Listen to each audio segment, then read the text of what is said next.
What's up, everybody? Welcome back to Healthy Hump Day. Golly, it's been a long time since I've been here. It seems I guess it's only been a couple weeks, but it feels like an eternity.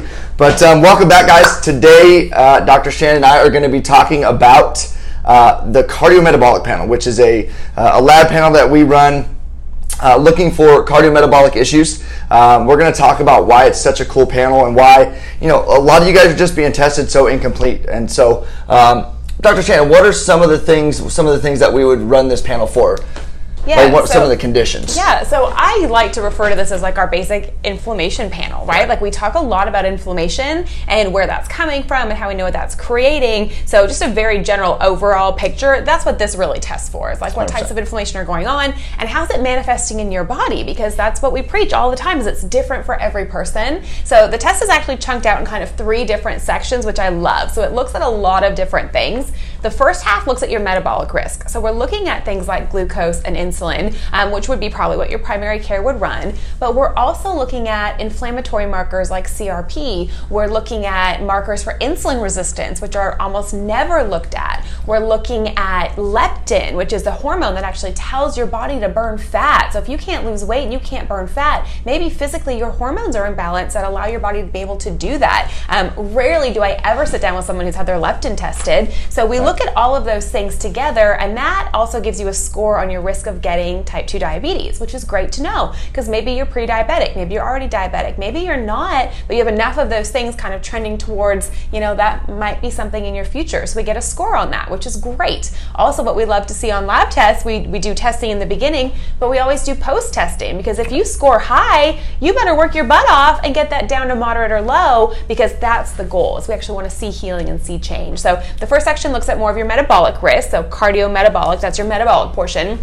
The second half of the first page looks at more of your cardiac risk. And this is where, we could go on for days about what they actually check at your medical doctor is insanely incomplete. They're looking at your total cholesterol, they're looking at your LDL, which they'll tell you is bad, and your HDL, which they'll tell you is good. That's not true, just basically right there. But that is like, I heard somebody describe it once, that's like looking at just weight. Like if you're looking at cholesterol and you have a certain number, it's like throwing a bunch of stuff on a scale and saying all of this stuff weighs this much. But it tells you nothing about it. So it's like body composition, fat versus muscle. You might weigh 180 pounds, but 180 pounds of someone who's lean and muscular and 180 pounds of pure fat looks very different. Well, the same thing happens with your cholesterol. And there's so many different markers and particles and the way your body can process cholesterol, and some of them are perfectly harmless. Cholesterol in its own kind of respect is elevated for very specific reasons. And I think this isn't talked about enough, but the 3 main reasons your total cholesterol is elevated is inflammation, infection, and low hormones. So if you're somebody who just goes into your doctor and they tell you you have high cholesterol, they put you on a statin medication to lower it, well, maybe you're the man who has insanely low testosterone and your body was up-regulating cholesterol because physically cholesterol makes testosterone. So then you get put on a statin medication and wonder why your libido's low and you have erectile dysfunction. You just stole the backbone to what's making your hormones. So you need to know why your cholesterol is high. And then even more importantly, the markers that we look at is it actually dangerously high? Because again, there's a very big difference between fat and muscle. There's a very big difference between healthy cholesterol and dangerous cholesterol. So there's very specific things we look at for that. And I'll have Dr. Miller talk a little bit more about that. And then the last part of the page, we actually look at your ratios of your omega-3s to your omega-6s, because so many people think they need fish oils, and a lot of you do, but if you don't know your ratios, your cell ratios, you don't know what you're deficient in, you don't really know the best things to take for you to make those cells healthier. So we look at the cardiac risk, we look at metabolic risk, and then we physically look at the health of your cell walls by looking at your omega-6 and your omega-3 ratios. Yeah, awesome. So that's you can see there's a lot that we get, a lot of information we get from this one panel. And so what I run this on pretty much every diabetic that comes in, because we need to know. The cool thing I like about the top part is, okay, you get your glucose tested, you get your hemoglobin A1C tested, so you know what your blood sugars are doing, but the question is why? Why are they high? And so knowing what your pancreas is doing, so we can see the pancreas is the gland that secretes the insulin. Insulin is what gets the sugar out of your blood and into your cells where it belongs. And so it can show us, is there enough insulin in the body? Is the pancreas functioning? Yeah. And the coolest thing is and I never used to see this on the panels I used to run before we got involved with Wellness Way, but the insulin resistance marker, it literally tells you how much insulin resistance you have in your body. And that is something that doctors never run on you. And so just quickly, the marker he's talking about, the HOMA-IR, is looking for, so maybe you're pre-diabetic, and a lot of times when that one comes elevated, the glucose and the insulin won't even be elevated. So you wouldn't know if you just had a regular panel, but insulin resistance is linked to so many things. It's linked to hormone problems, it's linked to PCOS, it's linked to infertility, it's linked to carpal tunnel, it's linked to nerve issues, it's linked to diabetes. That is such a huge marker to catch right when it starts to deviate, because it can lead to so many things. Right, yep, 100%. And so I want to spend a little bit of time just talking about the cholesterol, because we have a lot of people that come in, they've got high cholesterol, you go to your doctor, and what's the answer? The answer is a statin medication, and that's the only answer. They don't talk to you about anything else. They just put you on the medication, and they say you're going to be on this medication for the rest of your life, right? And so this is where the frustration sets in, because we have patients that come in, and they want to get off the medication. They want to have their cholesterol levels normal without medication, and so we run this panel on them, and their overall cholesterol is fine. Their LDL, which let's dive in a little bit, because LDL is low density lipoprotein. So that's like a taxi cab, right? So that's what carries your cholesterol out from the liver to the body to do its job. And so they call that bad cholesterol, when in reality it's just a carrier of the cholesterol, right? And so I think the reason they call it bad, because that is the one that's bringing it out to the body, and in their theory they don't want a bunch of excess cholesterol circulating in your body, right? So the thing is, it's not bad, it's performing its exact function. Like, that's what it's supposed to be doing. And why do you see LDLs go up with a lot of inflammatory issues? Why? Because your body's sending cholesterol out to do jobs, right? To do its work. So but when the LDL comes back normal, and then when we look at the individual particles, because here, the inside of your blood vessels, guys, you have 3 layers of smooth muscle. The very inside lining is like a tennis net. And when your LDL particles are big and fluffy and healthy, they're going to be the size of a tennis ball, and they just float along. They're not going to get through that net, and they don't cause any harm. But with different inflammatory issues, those LDL particles become oxidized. They shrink down to the size of a golf ball, and that will slip right through that tennis net. Now we know, without a shadow of a doubt, that you are plaquing inside of your arteries.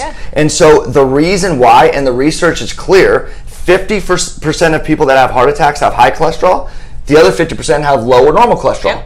And so a statin drug, again, there's no research that backs up that a statin drug is going to reduce your risk of a heart attack. And there's actually, on their website, go on the Lipitor website, on there it says there is no proof that this is correlated to heart disease or stroke. Right. None. And it's amazing. But yet the first thing they're going to do, they say you have high LDL counts, you're at a high risk for a heart attack, you need to put on cholesterol medication. That's just absolutely not true. And so we can test for those golf balls. And so a lot of people, most people that have inflammatory issues that are on a statin medication, they still have a ton of golf balls in their system, which means they're still plaquing, which means they're still at a high risk for a heart attack. Yes. So just to touch on it again, it's like they can bring down your total cholesterol numbers. I'm not saying the statins won't. They will probably bring them down, but they're not doing the job that's actually going to keep you safe from heart attack or stroke. Because even if the number's lower, but all of yours are still the small, dense, hard particles, you're at just as much risk. That's why just your total level of cholesterol has nothing to do with how much risk you're at. Yep, exactly. And so, and again, the inflammatory markers, the C-reactive protein, the homocysteine, unfortunately, we see those elevated a lot. And, when you see those elevated, even cardiologists, they use those markers as their gold standards to determine, your risk of a cardiovascular incident and different diseases like that. So yeah, guys, this is just such a cool panel. The omega-3, omega-6 count, the omega-3s are very beneficial, very protective to our system. The omega-6s are the opposite. And really, it's the ratio, right, Doc? You really want to see a good ratio there. And the ratio is always so off. And the omega-3s are way too low for the most part, and your omega-6s are way too high. And so where are we getting most of our omega-6s, Doc?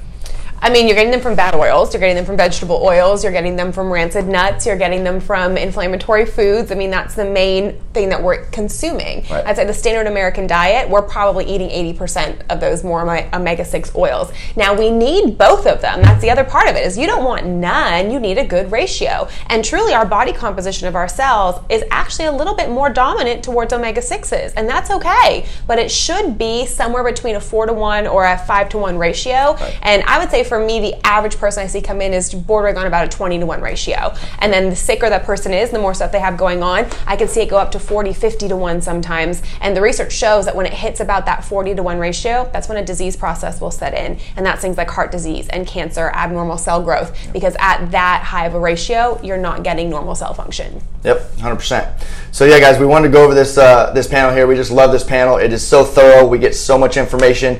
And guys, you know, if you do have high cholesterol, you're on the medications, which most people that go to the doctor and are on high cholesterol, have high cholesterol, get put on the medications, you know, come see us, guys. We're going to test. We're going to find out why that's high. Again, a lot of times it's a hormone issue. It's an infection. I mean, there's a reason why it's going up. Your body is brilliant. It's functioning like that for a reason. And so we need to find out why. You talked for a second about how, so with how thorough the testing is, why does that make it easier for us to fix that without medications? Yeah, because we know why, right? I mean, the medication, it's gonna force your body to lower your overall cholesterol, or you're gonna take you're gonna take a metformin because your insulin resistance is so bad, so you're gonna try to force your liver to stop secreting sugar, or you're gonna take insulin injections because because the insulin resistance, when yet you get your insulin markers, right, and your insulin markers are way too high. A lot of the latest research is saying that the reason why diabetics are going on dialysis is not just because of the high blood sugar count, but also because of the high levels of insulin that's floating around in the blood. And so for those of you that are taking 50, 60, 80, 100 units of insulin on a daily basis for your diabetes, I mean, you're just damaging your kidneys tremendously. So again, we need to ask why these issues are happening, and then we can start to resolve those underlying causes. And again, we just see the body normalize function and the symptoms start to go away. Absolutely. And then if you also look at just that course of what we would do to help somebody, if you go in, so I would say the top 3 reasons that we run this panel is diabetes, blood pressure, and cholesterol. We do it on a lot of other reasons, but that's really the top reason. If you have any 3 of those conditions and you're going to get treatment for that, you're getting one of the same, what would you say, 3 medications probably? Like, you're getting very few options.